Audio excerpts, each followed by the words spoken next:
మార్కాపురం జిల్లా దోర్నాల మండలంలో online cricket betting నిర్వహిస్తున్న నలుగురిని అరెస్ట్ చేశారు. దోర్నాల మండలానికి చెందిన పలువురు సెల్ ఫోన్ల ద్వారా ఆన్లైన్ క్రికెట్ బెట్టింగ్ నిర్వహిస్తున్నట్లు సమాచారం అందడంతో ఎర్రగొండపాలెం సీఐ అజయ్ కుమార్ పర్యవేక్షణలో దోర్నాల ఎస్ఐ వెంకటరమణయ్య ప్రత్యేక బృందం దాడులు నిర్వహించి నలుగురిని అరెస్ట్ చేశారు. అయితే నిందితుల బ్యాంక్ స్టేట్మెంట్స్ లావాదేవీలను పరిశీలిస్తున్నామని, అలాగే గుంటూరుకు చెందిన ఆన్లైన్ బెట్టింగ్ యాప్ నిర్వాహకులను గుర్తించి త్వరలో వారిని కూడా అరెస్టు చేస్తామంటున్న ఎర్రగొండపాలెం సీఐ అజయ్ కుమార్ తో మా correspondent Prashant face to face.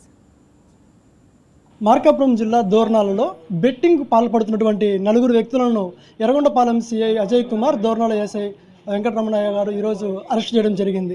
అయితే ఎక్కువగా యువత ఈ యొక్క క్రికెట్ బెట్టింగ్లకు పాల్పడడం, వారి జీవితాలను నాశనం చేసుకోవడం అనేవి కూడా జరుగుతూ ఉన్నాయి. ఈ నేపథ్యంలో దోర్నాలలో నలుగురిని అరెస్ట్ చేయడం అనేది ఇవాళ కలకలం రేపింది. దీనిపై మరిన్ని వివరాలను సీఐ అజయ్ కుమార్ తోటి కనుక్కొని తెలుసుకునేటువంటి ప్రయత్నం చేద్దాం. సార్, ఇవాళ ఎంతమందిని అరెస్ట్ చేశారు? ఈ యొక్క బెట్టింగ్ వ్యవహారం ఎప్పటి నుంచి నడుస్తుంది, ఏంటి సార్?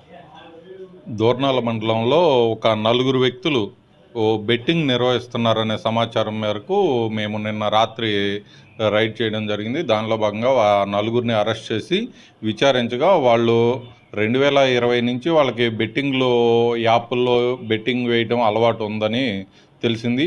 ఆ తర్వాత గుంటూరుకు చెందిన ఒక అతను పరిచయం అయ్యి అతను ఒక లింక్ ఇవ్వడం ద్వారా ఆ లింక్లో బెట్టింగ్ నిర్వహిస్తూ ఉన్నారు. ఇది జనాల దగ్గర నుంచి డబ్బులు కలెక్ట్ చేసి ఆ ఏపీకే ఫైల్లో వీళ్ళు బెట్లు వేస్తూ ఉంటారు. ఒకవేళ జనాలు ఎవరైనా గెలిస్తే ఆ వచ్చిన డబ్బులను 1000కి 50 రూపాయల కమిషన్ తీసుకుని మిగతా డబ్బులను ఇస్తారు. అలాగే ఓడిపోతే ఆ యాప్లో వీళ్ళ దగ్గర ఆ డబ్బులు మిగిలిపోతాయి. ఇంకొకటి ఏంటంటే, ఒక్కోసారి మ్యాచ్ గెలిచినా కానీ తెలియని వాళ్ళు వేసేసి మర్చిపోతారు. సో బాల్కి ఇన్ని కొడతారు అని చెప్పి వేసి మర్చిపోతారు. వాళ్ళు అది కూడా ఆ బాల్కి అన్ని కొట్టలేదు అని చెప్పేసి అలా కూడా మోసం చేస్తా ఒక్కోసారి గెలిచిన వాళ్ళని కూడా మోసం చేస్తున్నారు. ఇది దాదాపు 2018-20 నుంచి జరుగుతున్నట్లుగా మా దృష్టిలో ఉంది. దీని మీద పూర్తి నిఘా పెట్టాము. ఇంకా బ్యాంక్ స్టేట్మెంట్లు ఇవన్నీ పరిశీలించి ఇంకా ఈ యాప్ ఎక్కడి నుంచి వచ్చింది, యాప్ డెవలపర్స్ ఎవరు అన్నది కూడా విచారించి వారిపై కఠిన చర్యలు తీసుకుంటాం.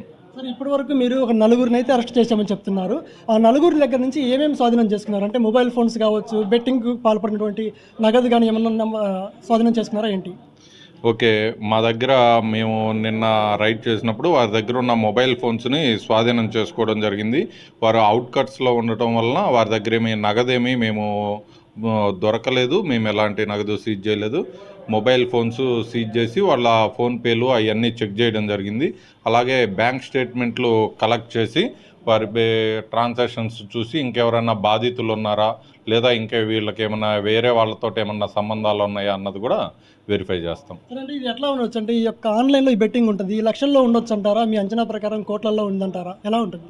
వీళ్ళు మొత్తం వచ్చేసి 1000 రూపాయలు, 2000, 5000 అలా జనాల దగ్గర నుంచి తీసుకొని బెట్టింగ్ యాప్ల్లో వేస్తున్నారు. ఇది దాదాపు 7-8 ఇయర్స్ నుంచి జరుగుతుంది. ఇది లక్షల్లో కాదు, బాధితులు వచ్చేసి వేలల్లోనే, కానీ వీళ్ళకి వచ్చే ప్రాఫిట్స్ కానీ లక్షల్లో ఉంటాయి. యాప్ నిర్వాహకులకి లక్షల్లో ఉంటాయి.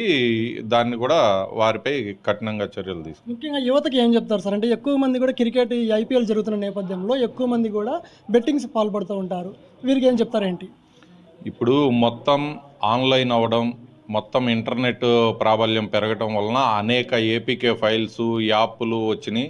ప్రతి ఒక్కళ్ళకి మొబైల్ అందుబాటులో ఉంటుంది, ఇంటర్నెట్ అందుబాటులో ఉంటుంది. కాబట్టి వాళ్ళు బెట్టింగ్ వేయాలి అనుకుంటే ప్రతి ఒక్కళ్ళు కూడా ఏదో ఒక యాప్లో నుంచి వేస్తూ ఉన్నారు.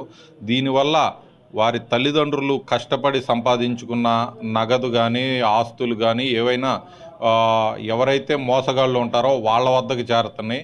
ఇదంతా కూడా ప్రజలు వాటిని గమనించాలి. ఎవరో కూడా డబ్బులు ఊరకే ఎవరో బెట్టింగ్ యాప్ల్లో డబ్బులు రావడం అనేది జరగదు. అదంతా కూడా ఒక ట్రాష్.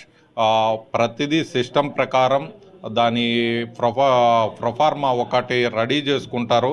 దాని ప్రకారం మాత్రమే బెట్టింగ్స్ యాక్సెప్ట్ చేయటం కానీ ఇవ్వడం కానీ జరుగుతుంది.